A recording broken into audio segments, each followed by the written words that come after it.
दोस्तों, जैसा कि हम सबको पता है कि आरबीआई ने डिजिटल रूपी लॉन्च किया है, जो कि हमारा फिजिकल करेंसी का ही एक डिजिटल फॉर्म होगा और हम उसका लेन देन डिजिटली कर पाएंगे।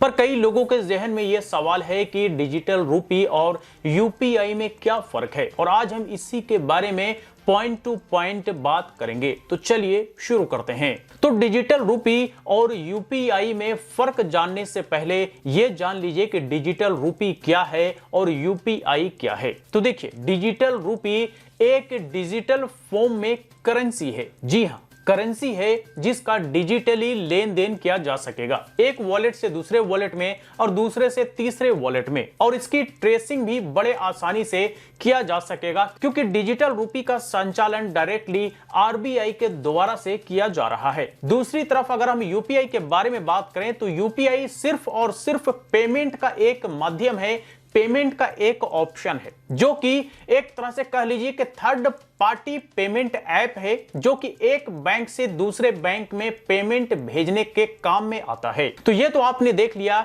डिजिटल रूपी क्या है और यूपीआई क्या है। अब देखते हैं कि इन दोनों में क्या अंतर है। तो नंबर 1, बैंक डिपॉजिट। हम डिजिटल रूपी को बैंक में डिपॉजिट कर सकते हैं, बैंक से अपने वॉलेट में ले सकते हैं और अपने वॉलेट से कभी भी किसी को भेज सकते हैं। हम चाहें तो उस डिजिटल रूपी को किसी दूसरे करेंसी में भी कन्वर्ट कर सकते हैं या करवा सकते हैं, लेकिन यह सारा कुछ यूपीआई में नहीं हो सकता। Number 2, bank support.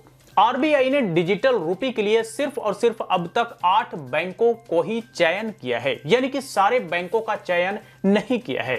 तो इन्हीं 8 बैंकों के तरफ से डिजिटल रूपी पर सपोर्ट मिलेगा। लेकिन यूपीआई के केस में सारे बैंकों का, चूंकि यूपीआई सिस्टम है, यूपीआई ऐप है, तो यूपीआई को लेकर के सारे बैंकों से सपोर्ट मिलता है। वैसे खबर के मुताबिक ई रूपी यानी कि डिजिटल रूपी को 2 लोगों के बीच लेन देन किया जा सकता है या फिर किसी व्यक्ति का मर्चेंट के साथ लेन देन के लिए इस्तेमाल किया जा सकता है। Number 3, value. अब देखिए, वैल्यू का मतलब यह हुआ कि अभी के डेट में जो हमारे देश में चाहे पेपर मनी हो चाहे कॉइन मनी हो, सेम टू सेम इसी का डिजिटल फॉर्म डिजिटल मनी के रूप में देखने को मिलेगा। लेकिन यूपीआई में किसी भी तरह का कोई करेंसी का फॉर्म नहीं है। जैसे कि हम चाहें तो यूपीआई में 1.85 यानी कि ₹1.85 भी किसी को भेज सकते हैं, ₹205.26 भी किसी को भेज सकते हैं, लेकिन डिजिटल मनी में ऐसा नहीं है। Number 4, liability. लायबिलिटी की बात करें तो चूंकि आरबीआई के द्वारा डिजिटल करेंसी को मैनेज किया जाएगा, आरबीआई के द्वारा इसका संचालन किया जाएगा, तो डिजिटल करेंसी का पूरी की पूरी जिम्मेदारी आरबीआई को होगी। लेकिन वहीं अगर यूपीआई के बारे में बात करें तो यूपीआई की पूरी जिम्मेदारी या लायबिलिटी बैंकों की होती है, क्योंकि अलग अलग बैंक या लगभग सारे बैंक यूपीआई की सर्विसेज प्रोवाइड कर रही हैं। Number 5, apps.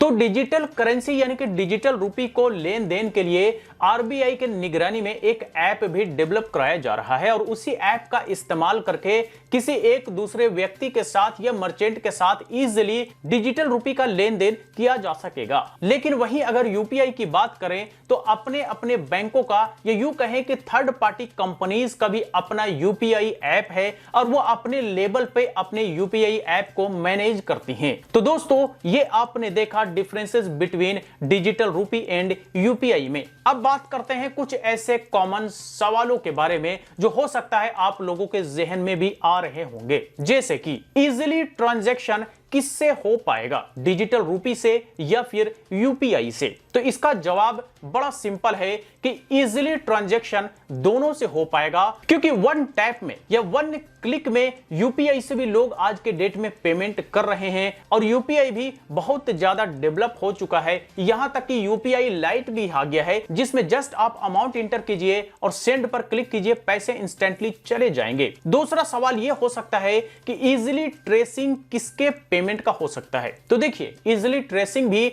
दोनों तरह के पेमेंट का हो सकता है, चाहे डिजिटल रूपी का हो चाहे यूपीआई का हो, क्योंकि दोनों का संचालन आरबीआई के अंडर में ही हो रहा है। तो जाहिर सी बात है कि इजीली चाहे यूपीआई का पेमेंट हो चाहे डिजिटल रूपी का हो, ट्रेसिंग दोनों का आसानी से किया जा सकता है कि किसने किसको भेजा या कहां से कहां सर्कुलेट होते हुए कौन सा मनी किसके पास पहुंचा। तीसरा सवाल आपके जहन में यह हो सकता है कि कैशलेस इकोनॉमी बनने में ज्यादा मदद कौन करेगा। तो देखिए, इसका भी जवाब है दोनों, क्योंकि दोनों एक तरह से डिजिटली फॉर्म में लेन देन करता है। चाहे डिजिटल रुपये की बात करें, चाहे यूपीआई की बात करें, दोनों इंस्टेंटली पेमेंट करने में मदद करता है। दोनों मर्चेंट को 2 रुपये, 5 रुपये, 1-1 रुपये का पेमेंट करने में मदद करता है। तो डिजिटल इकोनॉमी को बढ़ावा देने या डिजिटल इकोनॉमी को प्रमोट करने में दोनों मदद करेगा। अब बढ़ते हैं आखिरी और चौथे सवाल की तरफ कि दोनों में से कौन फेक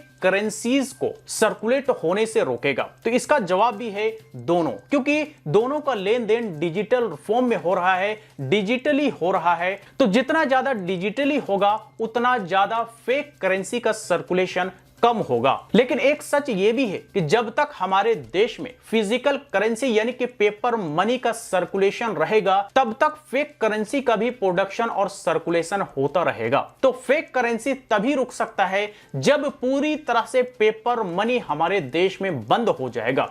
तो यह कहना कि डिजिटल रूपी से या यूपीआई से फेक करेंसी बंद हो जाएगा, यह पूरी तरह सही नहीं है। बल्कि पेपर मनी पूरी तरह से खत्म हो जाने का मतलब, पूरी तरह से पेपरलेस हो जाने का मतलब ही पूरी तरह से फेक करेंसी का सर्कुलेशन खत्म हो जाना ही माना जाएगा। तो बस यही कुछ था आज के इस वीडियो में। इससे रिलेटेड अगर कोई सवाल हो, कोई क्वेरी हो, तो आप हमें कमेंट बॉक्स में लिख करके पूछ सकते हैं। वीडियो अच्छा लगा हो तो लाइक करें, ज्यादा लोगों के साथ शेयर करें और इसी तरह के वीडियोज के लिए हमारी यूट्यूब चैनल को भी सब्सक्राइब करें।